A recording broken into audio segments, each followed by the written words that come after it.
Well, hello and welcome. I am Dr. Toby Newstead. I'm a leadership scholar at the University of Tasmania and your host for Talking Leadership Development. Talking Leadership Development is an initiative powered by the Menzies Foundation in partnership with the University of Tasmania to lift the leadership development, research and practice in Australia and beyond. Before we go any further today, I would like to acknowledge the lands from which I join you. I join you today from Lutruwita, Tasmania, from the lands and waterways of the Palawa Pakana people. We're speaking of leadership today, and as a backdrop to this conversation, it's vital that we recognize that there have been peoples on these lands and on lands all over the world who have been practicing and cultivating culture and leadership for millennia. We have much to learn. I pay my deep and sincere respects to the traditional and continuing custodians of the lands from which I join you, and I invite you to call to mind and to heart the lands and the traditional custodians of the lands from which you join us. So the origin and intent of Talking Leadership Development. Obviously, if you've joined us today, you probably already understand that leadership development is a pretty big deal. It is a multi-billion-dollar industry around the globe, and we have everything from school leadership programs to university programs to books and blogs and a few self-proclaimed gurus and high-profile executive programs and much, much more, all of which seems to speak to this sort of insatiable appetite for leadership development. Obviously, it's something that you're somewhat interested in yourself, seeing as how you've decided to engage in this conversation today. And the question at the center of our conversation today is leadership development for what? What exactly, or even loosely, is it that we're trying to develop leaders to be or trying to develop leaders to do? Do we want to help people get promoted or land the top job? Or do we want to help people build better and bigger businesses? Or maybe we're trying to turn ordinary people into super influential agents of change or create movements in the name of equity or justice or climate action. There are so many leadership development approaches and programs out there, and each seems to have its own, often, I find, implicit purpose, its own aim or assumption in regard to what it is leaders need to be developed to do or to be. In leadership development scholarship, where I sit for the most part, we make a somewhat sharp distinction between leadership education, leadership training, and leadership development. So we can educate people about what leadership is, about leadership theory, and we can train people in discrete leadership practices. But what is it that we're actually seeking to do in our efforts to develop leadership? Are we developing people or their skills or character or knowledge or developing their abilities? Are we developing perhaps their networks or developing their confidence? Sometimes I feel we maybe are just really attempting to develop their hubris, which is somewhat unfortunate. We are going to hear today from 5 superstars in the leadership development field, each of whom is doing unique, inspiring, and super high impact work on developing leaders and leadership, but in very different areas and from very different approaches and from very different parts of the world. As is our mandate through this Talking Leadership Development webinar series, we've brought together both top-tier leadership researchers and some major industry players in the realm of leadership development practice. Let me now briefly introduce our 5 panelists. Dr. Michael Lickers, who we will hear from first, is a well-known Haudenosaunee educator from 6 nations of the Grand River in Canada. Michael specializes in Indigenous and community relations for Suncor Energy and is an adjunct professor at Royal Roads University in the School of Leadership. Michael has over 30 years of experience in leadership, cultural outdoor education, community development, youth leadership development. He's published several articles on Indigenous epistemology, Indigenous youth leadership, international youth programs, nonprofit management, community development, and Indigenous methodology. I've been lucky enough to have spent some time with Michael, and he is absolutely amazing. I cannot wait to hear what wisdom he shares with us today. Thank you so much for being here, Michael. After Michael, we will hear from Dr. Suze Wilson. Suze is a fellow of the International Leadership Association, a senior lecturer at Massey University in New Zealand, where she researches leadership and teaches on this topic and issues of equity and diversity in the workplace. Suze and I have worked together on a few projects over a number of years, and I learn so much from her. She is fierce and kind and brilliant, and I can't wait to hear her thoughts on the purpose of leadership development. Thank you, Suze, for being with us. After Suze, we're going to hear from Will Smith. Will Smith is founder and director of JCP Youth. He's a former tactical operator in the Special Operations Group, so that's like the super highly trained elite police force. And now with JCP Youth, which he founded, Will leads a team that develops and delivers programs for vulnerable young people.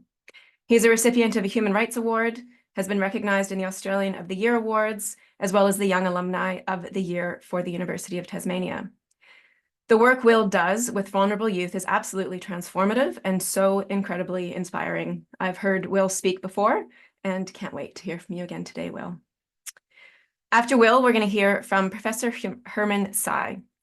Herman is a professor of leadership at Monash University. He is a senior fellow of the UK Higher Education Academy and a fellow of the Institute of Managers and Leaders. He's published in all the biggest academic leadership journals, including lots of work on leader-member exchange, which is one of the main theories that helps us understand the relationships between leaders and followers, as well as a range of other topics, including humility, servant leadership, collective leadership, creativity, and more. Herman is a celebrated researcher and educator, and we're super lucky to have him with us today to share his insights regarding what it is we're trying to educate and develop leaders to be or do. Finally, we're going to hear from Liz Gillies. Liz is CEO of the Menzies Foundation, which has partnered with us here at UTAS to bring you this Talking Leadership Development series. Liz was appointed CEO of the Menzies Foundation in 2018. Prior to that, she contributed to the establishment of the Centre for Ethical Leadership and Asia Pacific Social Impact Leadership Centre at Melbourne Business School, University of Melbourne. And more recently, Liz has focused on building catalytic leadership platforms which encourage Australians to reflect on their purpose, appreciate our collective responsibility to each other, and act for the greater good. No doubt she'll have some diverse and unique perspectives to share relating to this question, leadership development for what? So how this will work. Shortly, I'm going to pass the mic over to our amazing panelists, and we're going to give each of them a couple of minutes to share their responses to this question, leadership development for what? Once each of the panelists has responded to this question, I'm going to invite the panelists to pose questions, perhaps provocations to each other as we continue to nut out this question and have this conversation. Another quick note about audience participation. Amber is here with me today to help monitor the chat. So if you do have questions for specific panelists or general comments, please do use the chat to feed them through. Again, use your little reactions if there's a question you desperately want answered as well, and we'll try to make sure those are the ones we put to the panelists first. And otherwise, if you please leave your mics off just for the time being, we will turn now to our panelists and hear their response to this question, leadership development for what? So without further ado, I will pass to our first panelist, Dr. Michael Lickers. Thanks, Toby. Greetings, my friend. Great peace to you all. I'm actually beaming in from Mohkinstsis, which is a city called Calgary in the province of Alberta in Canada. And when Toby asked me that question, I said, well, maybe there's a really distinct way of answering it. And I thought to myself, really what it is, leadership for what? It's for our future. That's it. In a nutshell, that's all I had to say. And then I was like, oh, Mike, you have to speak a little bit more about it. So I'll add a little bit more to my rationale for really indicating the context of just our future. It's like we're living in a complex world, complex changes, fast leadership. The story of leadership, the narrative of leadership has changed over the years, and it will constantly change. And today we get this amazing gift to understand what leadership is in subtle ways. We get to bear witness to qualities and competencies and passion needed to change the world, or the reverse, the values, principles, and perspectives we don't want to see continue in the world. To encourage us to live the learning that we have and apply that learning and expertise so that we can continue to problem solve in today's ever evolving world challenges. And I think in order to do that, the development part is about encouraging young people not just encouraging them, not just developing them with skills and so on, but mentoring them and allowing them to have the experiences along the way. And I think in my work over the years, it's really been that experience part that is rooted in learning early, learning at earlier stages, the right and wrong about leadership, the things that you don't want to see, the things that you do want to see, and the perspectives that we want to have in our world. There's not a lot of conversation around youth leadership development from an Indigenous perspective. And I think it's starting to change a little bit more now. There's a bit more of a conversation, but I'd say not a lot of our history, even in mainstream leadership conversations, they're just starting to come to an awareness now with compassionate leadership or authentic leadership. And really, those are reference to Indigenous ways of knowing and being and doing for thousands of years. And so we have such a powerful gift that we can share with the world around leadership, and we're starting to do that in a lot of places. And so I think for me, that's an important part is elevating young people so that their voice is heard, elevating Indigenous people so that their ways of knowing are heard, and giving examples and opportunities to have experiences. Quite often, the elders will say, it's not our place to be above the people or equal to the people. Our role is to be below the people, to hold them up to achieve their greatest dreams. And who better to do that in our community in the Haudenosaunee world are the clan mothers. These clan mothers are the ones that actually appoint the chiefs into positions.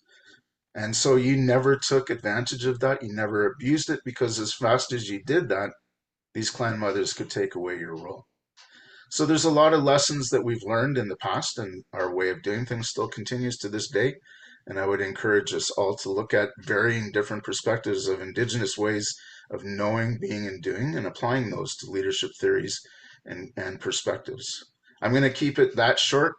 At the end, it's really about leadership for the future.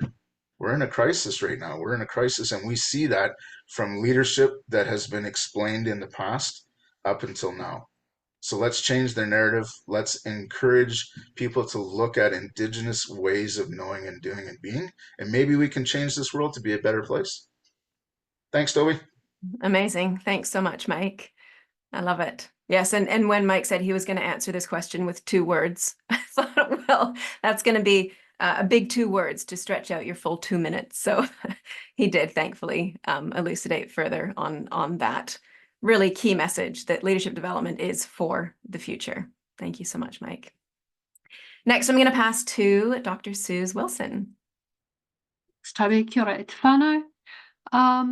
So I think my approach to this question is that actually the purpose of leadership development is to try and help individuals and groups, ideally, to find and figure out for themselves what is their purpose and what is the values that will shape them in the pursuit of that purpose. But rather than assuming that that's kind of just sitting there ready to unlock, I think there's quite a lot of clearing of decks that need to happen before people are kind of ready for that, because I think people, certainly in a business school environment, often come into thinking about leadership development as, please tell me the secrets in order that I can get up the corporate ladder as fast as possible. People often make assumptions that that leadership is an individual thing, an individual attribute rather than a collective capability. And they've often got a very instrumental orientation and regard leadership kind of in a very romantic way, as if it's this untrammeled, inherently good thing. So I think to try to get people to start thinking seriously about leadership, we need to try to confront them and challenge them with some of the limitations in that way of thinking. So to start to understand that leadership is inherently a relational phenomena. To start to understand that the problem of bad leadership is not best understood as just a few bad apples, but really it's that leadership itself is an inherently dangerous, risky activity that seeks to speak to, if you like, the dark side of our character, and that we need to be aware of those dangers that come with it, and to get past the kind of instrumental orientation, we have to start people thinking about their purpose, but also thinking about leadership fundamentally in terms of issues of responsibility to others, care of others, regard for others, rather than being something that individuals are pursuing for themselves. So I think to get into leadership development in a way that is meaningful and allows people to figure out what is the purpose that they want to pursue and what are particularly the values that will help them do that, there is this clearing out of a whole bunch of stuff that in itself is really hard developmental work for people. So even starting leadership development work, it seems to me, is a challenging thing, because so much of how we tend to think about leadership gets in the way. So I'll leave it there for now and pass to the next person. Awesome. Thank you, Suze. Yeah, the unlearning is such a big point when it comes to learning and challenging and thinking much more critically than we tend to about what leadership actually is. Thank you. Okay, next, and I'm imagining there might be a bit of a tone change here. We're going to hear from Will from JCP Youth. Will, what's your Toby, take on this question? Thank you so much. So good to hear from Mike and Suze there. I feel like what a great opportunity to learn, but also for me, when I answer the question, leadership for what? For me, leadership for what is to the service of others. For just a bit of background, I run an organisation that uses leadership or facets of leadership to develop and reform youth offenders across Australia, and then also to work with and reform young people in conflict zones across the Middle East. And we use leadership as a way to build humility, to build clarity, and to build purpose in young people, who the aim to then empower them to be able to make a positive difference within their community, to then flow on and empower other young people that they interact with in their community as a whole. So for me, last year we had 82 young people here in Tasmania engaged in a high-level intensive youth reform program. All of them were offending on a very regular basis, and after transitioning from the program, 13 young people became student leaders across the state. It's a great statistic of reform, knowing that all young people had reduced their offending and some had stepped into even a school captain role of one of our biggest Catholic schools in the state. But the reality for us is that we didn't judge our impact of leadership on those 13 young people. We judged it on the capacity of all 82 young people to have a positive influence across their community sectors. So, for me, leadership is about service to others. And we teach young people on a daily basis that, in order to be a good leader and to be a person of influence, you're a person that carries humility, clarity, purpose, and that you have, a strong sense of integrity. And we carry out our leadership by being able to serve other people. So, just to finish, as an organisation now, I'm, in the process of doubling our staff numbers. And it's so important for our staff to know that I'm here to serve them, not them here to serve me. Our young people come first. So I'm actually at the bottom of the ladder. And despite being in the leadership position, my role is to serve the staff so they can properly serve the young people that we, are here to exist for. So, for me, leadership for what? It is for the service of others, and to constantly find opportunities to serve those around you. That's beautiful. Thank you, Will. And I love that idea that it is humility and clarity and purpose that empowers, and even just that humility helps empower, I think, is a really important and beautiful message to take home when we're thinking of leadership. It's not just building up confidence, it's actually starting with humility, which is incredibly powerful. Thank you. Herman. Yeah, thank you, Toby. Hello, everyone.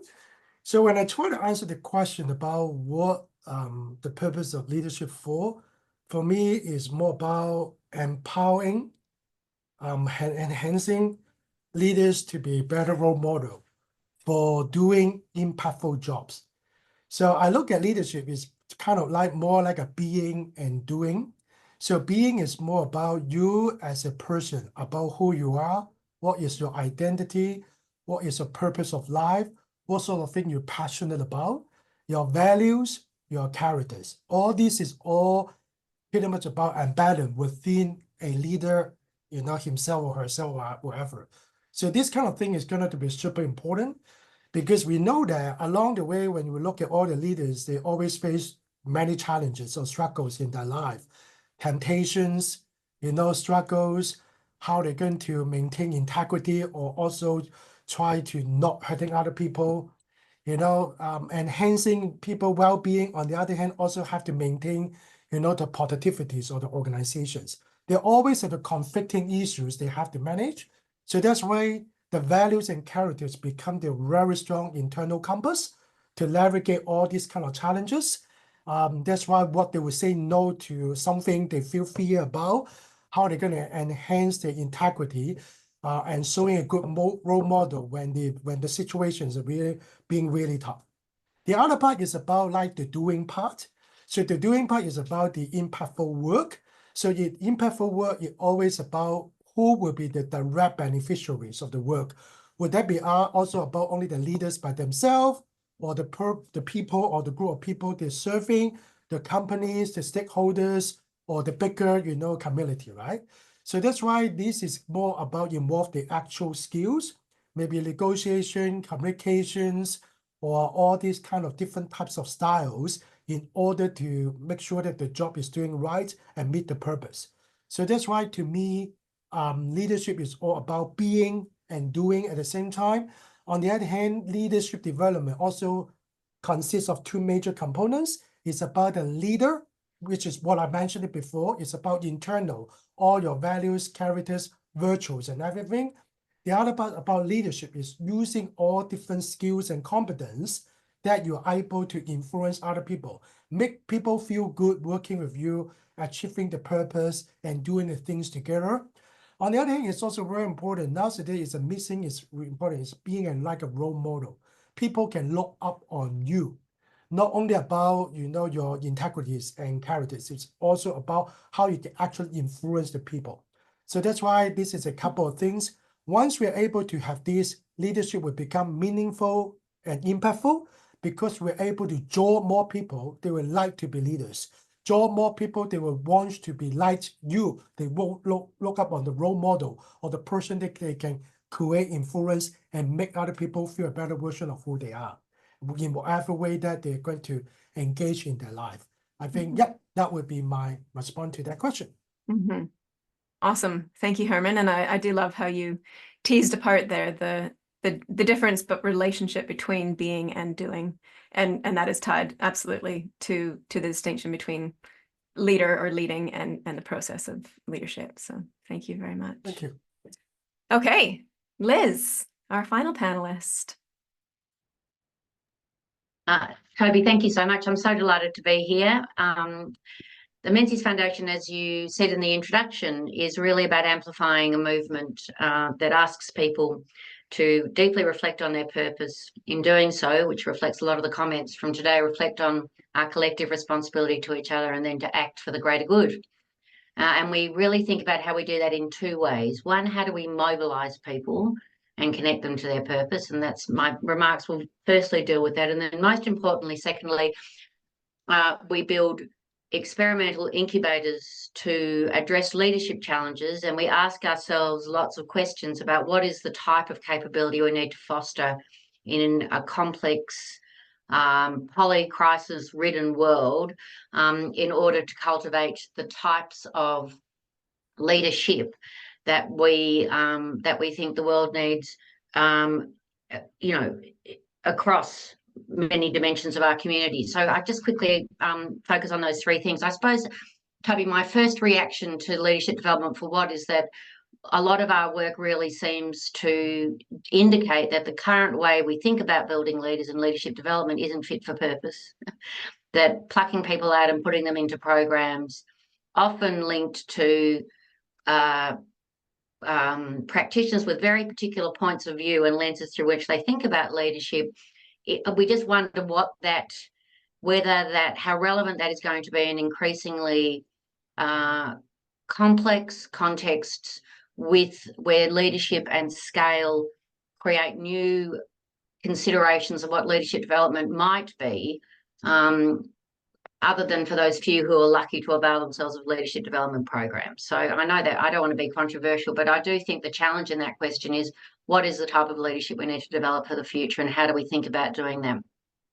The premise of the Menzies Foundation's mission and vision is around really everybody has the capacity to be leader, and this bifurcation between leader, this conversation about leadership really suggests that we almost need to democratise what leadership is, and we see that across all of our work.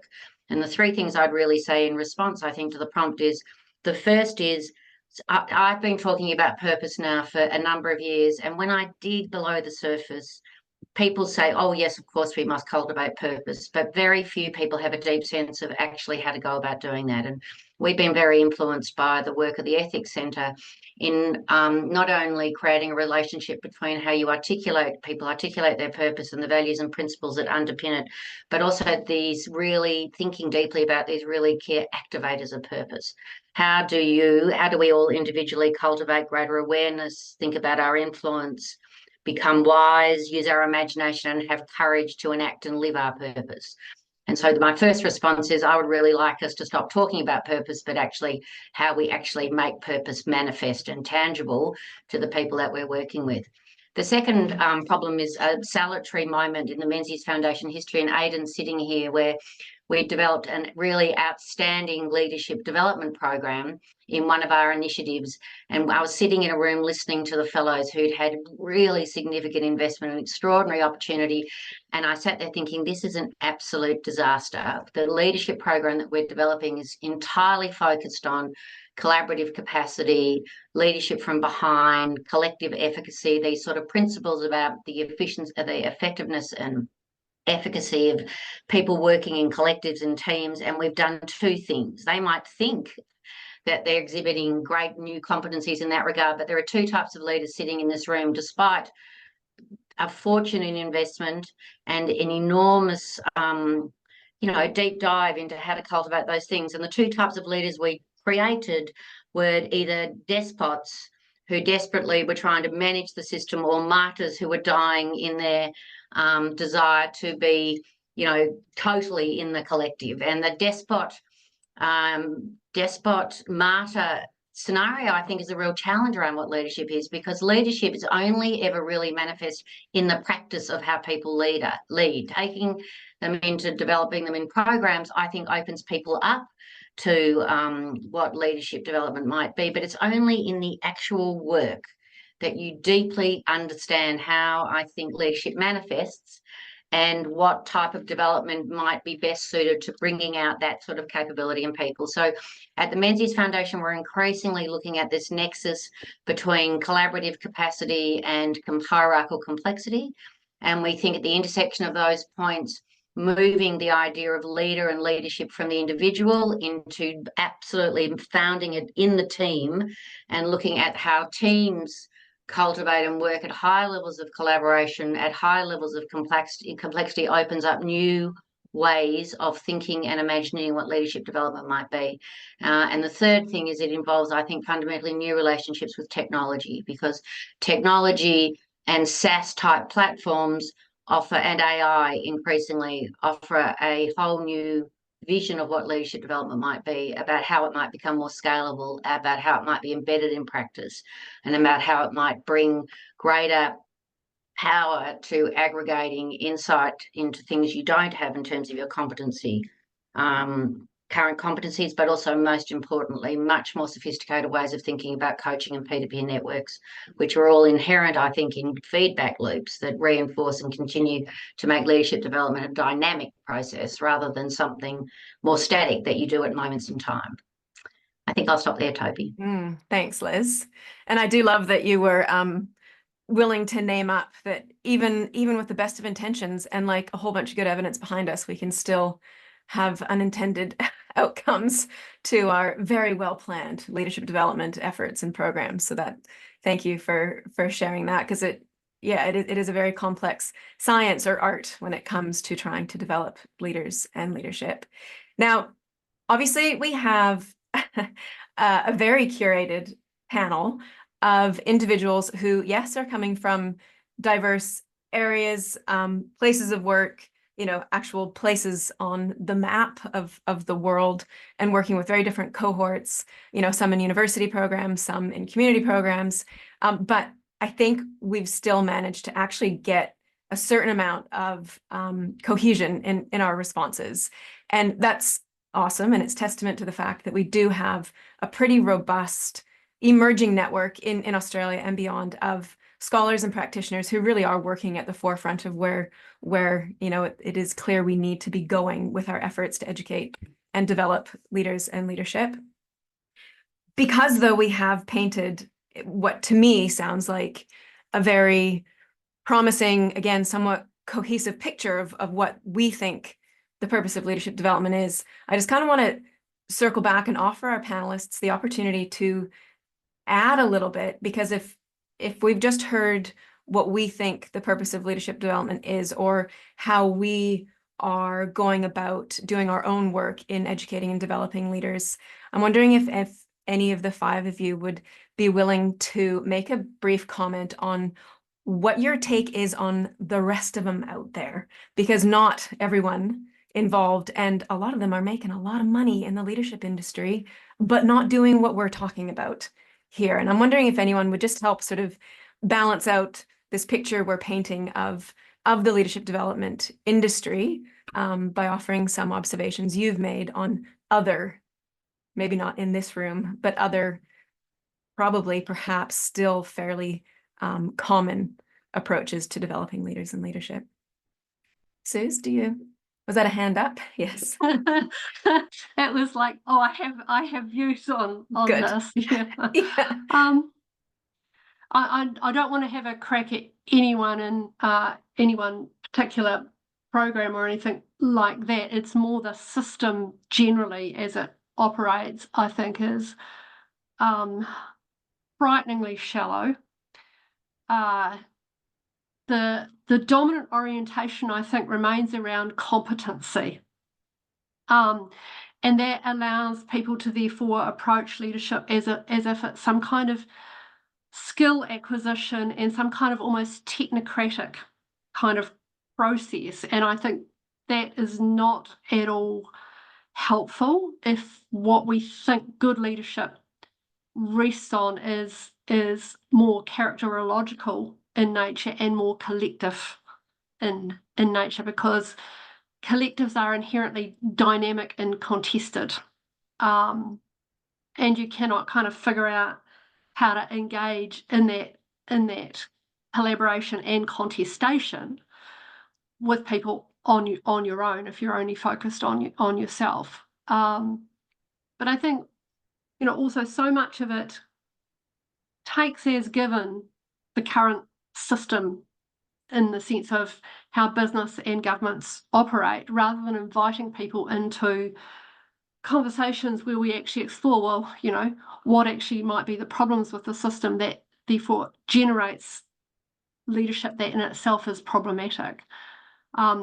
So it used to be, if you go back in history and thinking about leadership development, the philosophers mostly who were writing about how do we develop leaders were deeply concerned not only about their character and their virtues, but also their context, and how do we equip.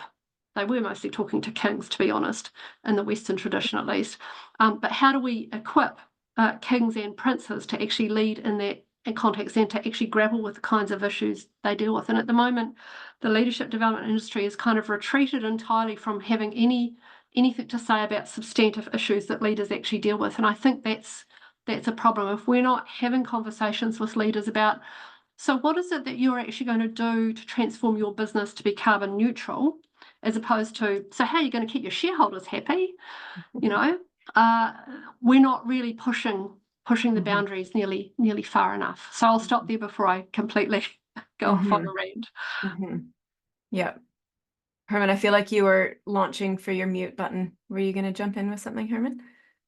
Yeah.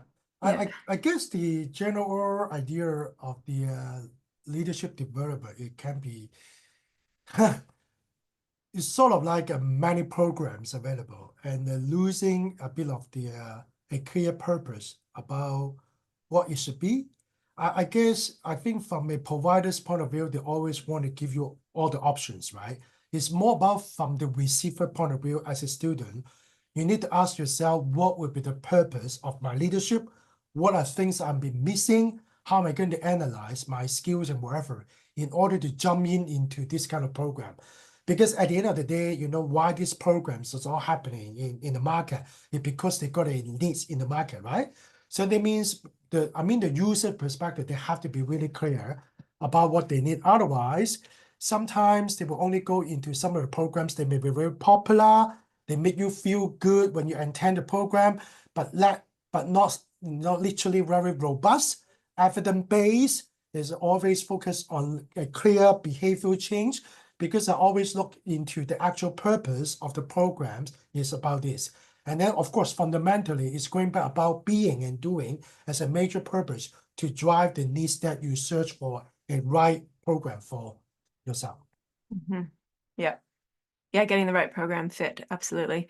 And Liz has her hand up. Oh, and so does Will. I do have a question that I kind of want to pivot based on this to Will and Mike specifically after this, but let's hear from Liz and Will, and we'll go. I think the other thing is too, I think, Toby, that, you know, leadership development in some ways a tick the box. Have you done that? Can you tick the box that some people are doing that? But we need to contextualize leadership development in the current state of leadership, and the bigger question about why are people so cynical about leaders and leadership? Why is the general global discourse that we're deeply trammeled by the leadership that we find, and what is everybody's responsibility in regard to that? So, you know, I spend my time trying to engage people around what that leadership discourse should be and why leadership is so fundamental to the world that we want to create. And yet, you know, people find it too ephemeral or intangible to see it as an investable proposition. And I think some of that is because it's, as I said, we sort of put it in a box and we put leadership development on the shelf and we say we've done that without actually a much deeper conversation of why leadership sits at the heart of who we are and what we need to create. So I think there's something about that, about how we make it not a technical response, but much more, and, you know, elevate its importance in the discourse more generally.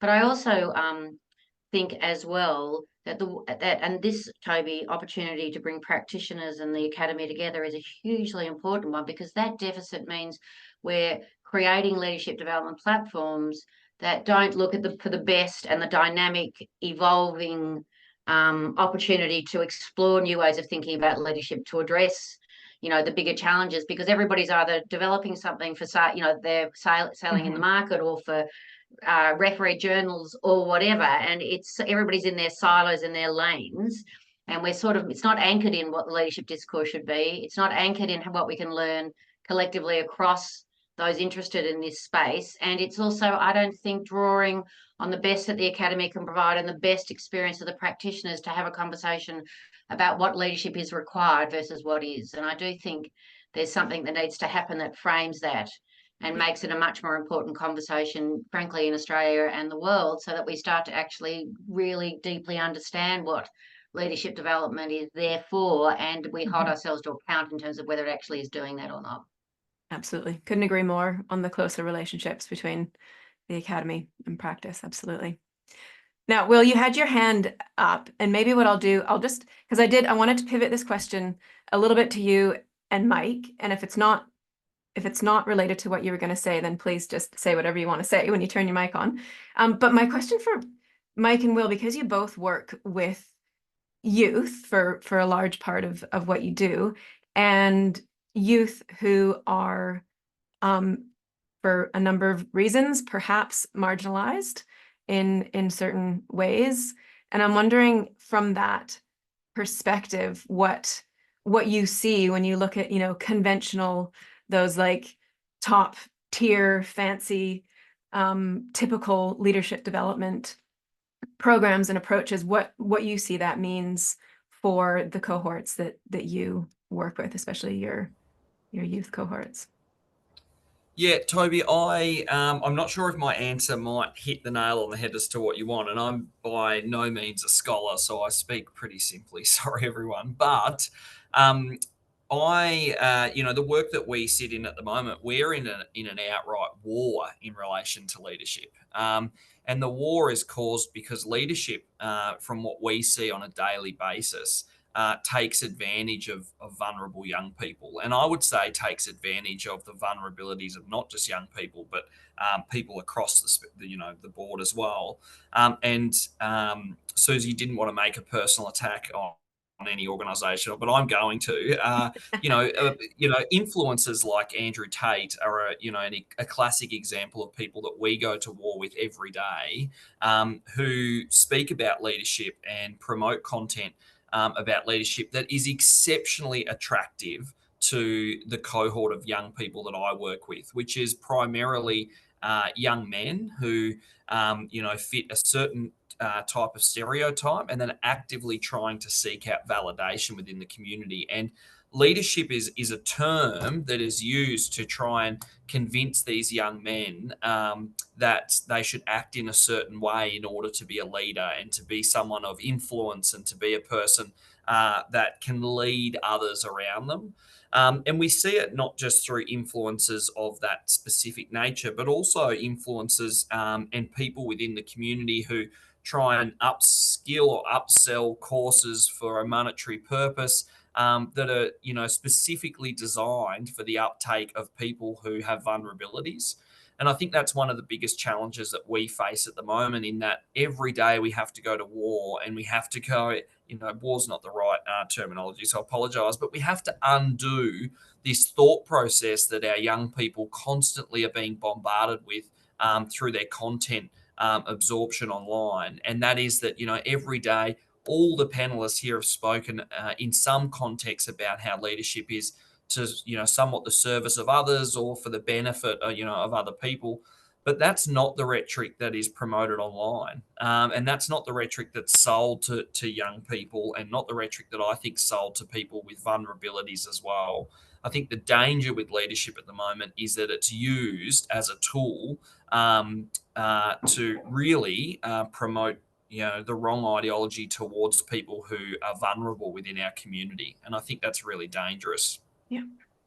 Yes, agree. Absolutely, Will. And thank you for speaking to that so candidly. And yeah, that is a huge issue. Michael, what can you add to that for us?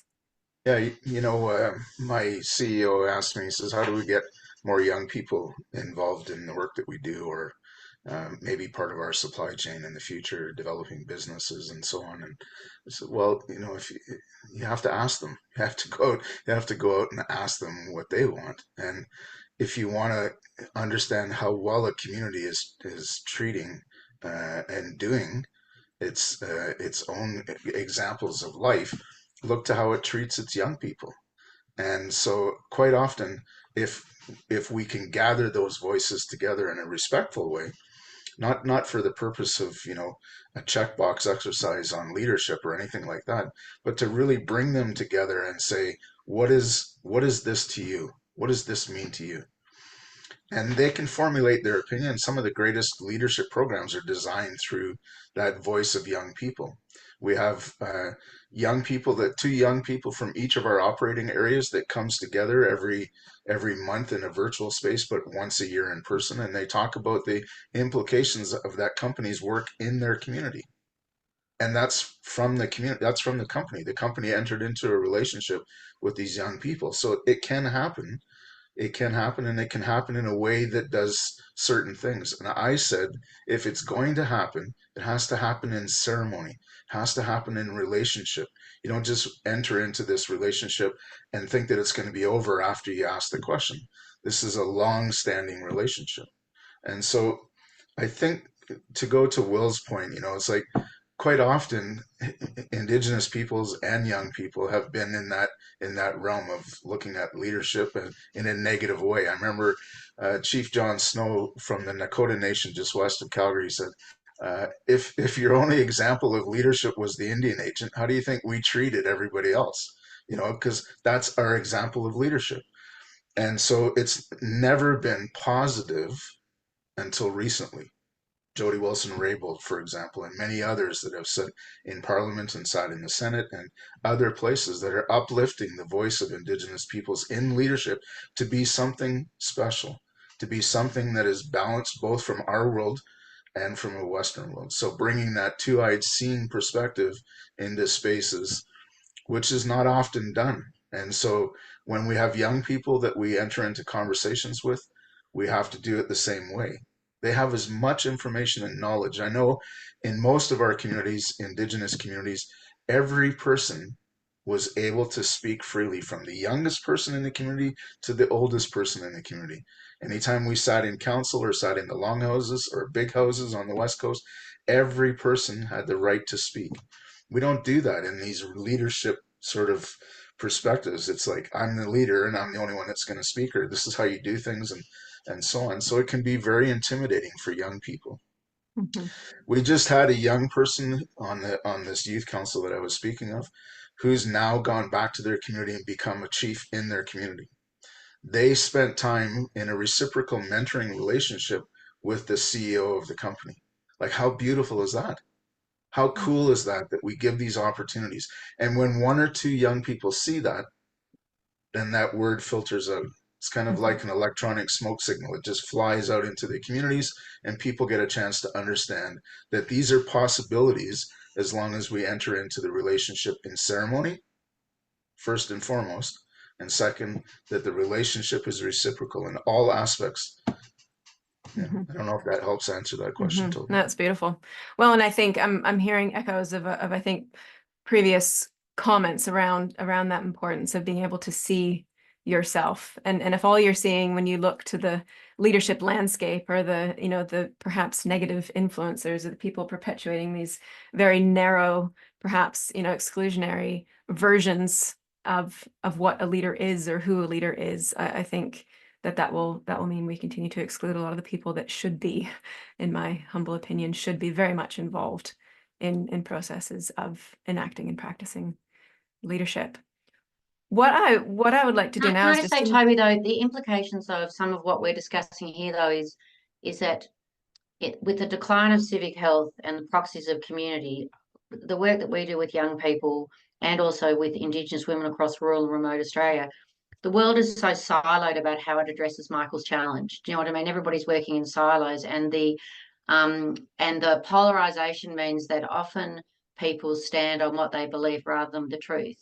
Like, sometimes when I'm sitting in these leadership contexts, I get the sense that people come with particular perspectives that are almost activist in terms of the way they think about carving out these spaces. There's the good guys and the bad guys. And to be honest, in all of our work, we're doing, Michael, I'd love to connect you with we've just appointed a postdoc to do a really deep dive into the songlines around Indigenous women's leadership songlines over 65,000 years, to allow them to identify how they would like to build leadership development for their community. We're working with young people in a similar way, Will, around helping young people design how to deepen ethical reasoning in the context of the English curriculum, for example. So there are ways to do it, but what gets in the way of it is very strong activist positions about people's interpretation of the world, rather than thinking about how do we cultivate those spaces in between. And the outcome, or what's happened as a result of that, in our observation, sitting across any number of these leadership platforms that we're engaged with, is that just increases the polarity. Do you know what I mean? That them and us, about who's legitimately got an acceptable view and who doesn't, just so gets in the way of what the truth is, I suppose, the space in between. And one of the greatest leadership opportunities, I think, is how we cultivate people to sit in the complexity and uncertainty of diverse views, some with which they strongly disagree with, because that's the foundation from which to build out a different conversation that ameliorates polarization and ameliorates the sorts of things, Will, that you're alluding to, where people sit in what they know because it's the echo chamber that best suits the way they see the world. And there aren't these spaces where we can surface, as I said, fundamentally different views and sit in those spaces, and I suppose exhibit leadership in those spaces to create different contexts that unlock some of these challenges versus exacerbate them. Yeah, I agree. I just want to add that I think that's why it's really, really important that that as Indigenous people, we reflect on things using a two-eyed seeing or a two-row wampum belt perspective. There's the two lines, but that space in between is an ethical space. It's where we can come together knowing that we have two different perspectives. You may see one thing one way, I see another thing the other way, but we're both looking at the same thing in the eventual end. And so there are different perspectives. It's not saying that one is above the other, or one is above the other on this side. It's just that we're both equal, talking about the same thing with different perspectives, and it's okay to have that. Mm-hmm. Yeah.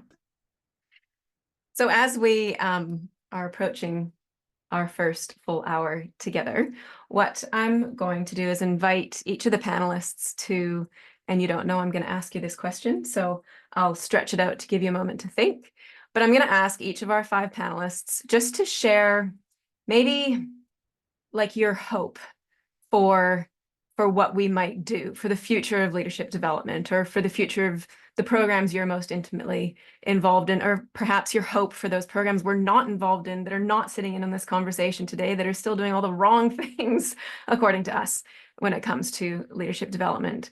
And I would love to hear from each of you just a very brief sort of concluding, we won't hold you to it, but some sort of brief thought from you in relation to what your hope is for the future of leadership development. Michael, would you be willing to start us off again? Of course, I have so much amazing hope. I just spent the last week with a stellar group of young people that are already leaders. They're phenomenal leaders, and I know that they're going to change the world in many different ways. And so that every time I'm in those spaces, it uplifts me. It gives me the opportunity to feel a sense of pride and accomplishment, a sense of pride for them, that they're going to be able to go on, and they're okay. They're okay. They're gonna be able to stand up to those great discomforts in the world. The other thing that I'm inspired always about is the work that I do at Royal Roads University. It's looking at ourself in the systems at play. And I think that's a really important part, is that systems and systems leadership is a big part of understanding how we are.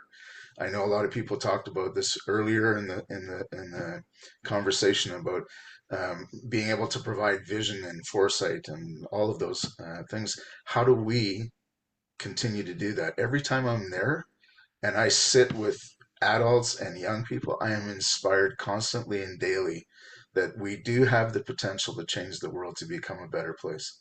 And so, hey, I'm happy. As long as I can hang out with young people, I'm going to be super happy. Yeah, awesome. Thanks, Mike. Suze, what's your hope for the future of leadership development? I've been writing quite a long list, actually. There's lots of things I'd like to see. I think we can learn a lot from looking to the past, and particularly ideas that step us outside, and perspectives that step us outside the kind of contemporary context, which is very instrumentalist, very oriented around productivity maximization, and all that kind of concrete stuff. So I think if we step back out and look to various traditions, I think what we can see is that developing leadership is this kind of lifelong process that we start intentionally from a much younger age, and that it is something that is done in relation to others, and where people's lived experiences is how they go about trying to come to grips with all of that, what that entails, and that in trying to help people in that process, we're conscious that no one is perfect, and that every individual will have points of vulnerability that could make them not just ineffective, but potentially quite a toxic kind of leader. And so try to think about what are the characterological and kind of relational dynamics that we can set up to try and help people grow over a sustained fashion. So in some sense, I'd like us to slow the process down of how we think about it, so that we understand more clearly these programs that we are running are so shallow, and to be able to think more broadly about that long run thing. But also that long run thing involves getting people engaged in the actual substantive issues that they have to address, and seeing those connections between things, understanding, for all the horror that is the person you were talking about before, Will, that he represents. He's part of a much wider system, which is not just, if you like, the online space, but the fact that, for centuries in many traditions, the notion of leadership has been tied up with masculinity. So all of those kinds of connections, I think we have to help people see, and taking a much broader, longer, and more holistic view of it. Yeah, broader and deeper. Thank you, Suze. Will, what's your hope for the future of leadership development? Right, well, you put me on the spot, so I wrote something down very briefly there. I hope that compassion, empathy, and some emotional intelligence are treated as more of a priority in curriculum and educational programs. I think that if we can build purpose in people, they'll become less inclined to be attracted towards ideologies that may be harmful to them and our community, but also if we build purpose in people from a young age, they'll be less inclined to join those shallow programs that Sue spoke about as well. I think when we look at building leaders, I feel that leadership is a space that everyone can step into, because we really need to step away from that masculinity view of what leadership is, and understand that everyone has the potential to showcase leadership, through just reflecting their own values and their own purpose in the world. That's my hope. Amazing. Thanks, Will. Herman. Yeah, so I think, my hopes is sort of a little bit similar to Will. I think at the moment, when I look at all the major executive programs, MBAs and whatever, I think there'll be a trend more focused on, the doing development rather than the being development. So I guess it's pretty much from the organizational point of view, is they're more like driven by short KPI, narrow focus, fast-paced outcomes. So that's why organization can't wait for too long for you to produce results. So that's why if I want you to send you for a training and doing something together, you learn a particular skills to develop your competence, I want you to apply and deliver the outcomes right now. So I guess once we have that narrow mindset, the being part is going to be forgotten. Like going back about the values, the characters, and about the purpose, right? Without have all this clear around, then your competence, your attitudes and behavior, we're not going to align. So that means we're creating more distance, kind of like a leader. They put on the poker face, they do what they do, but they're like a zombie. They finish their work, but they not really like what they've been doing. So this is one thing. The other thing is very important, is also about the leader's well-being as a part of the program. Sometimes we just all expect all the leaders, whatever the managers, frontline, middle-level manager, top executives, youth leaders, wherever, they're like a superheroes. They need to do everything. They have to bear that, the obligations and that role models as their job they have to do. Sometimes I find that they're very lonely, they're tired, they feel stressed, but they can't just simply share all this out, because every one of us, we have the expectation of them.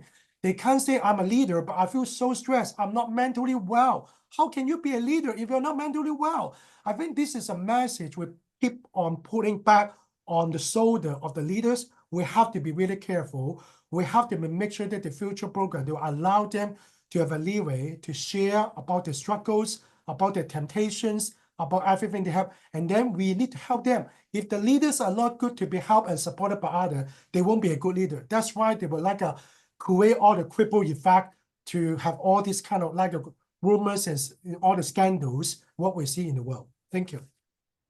Thank you, Herman. Yeah, I think one thing that came through for me there when you were talking, Herman, is that we talked about how sort of exclusive it can be when we stick to these very, very narrow conceptions of who this heroic, often masculine leader is. And that is very exclusive for the vast majority of our global population. But also, it's not healthy for those poor dudes who get pigeonholed into being those. It really doesn't serve anyone when we like stick to these very heroic individual conceptions of that, because it is extremely lonely and overwhelming and really not productive in the long term. So thank you, Herman. Where are you, Liz?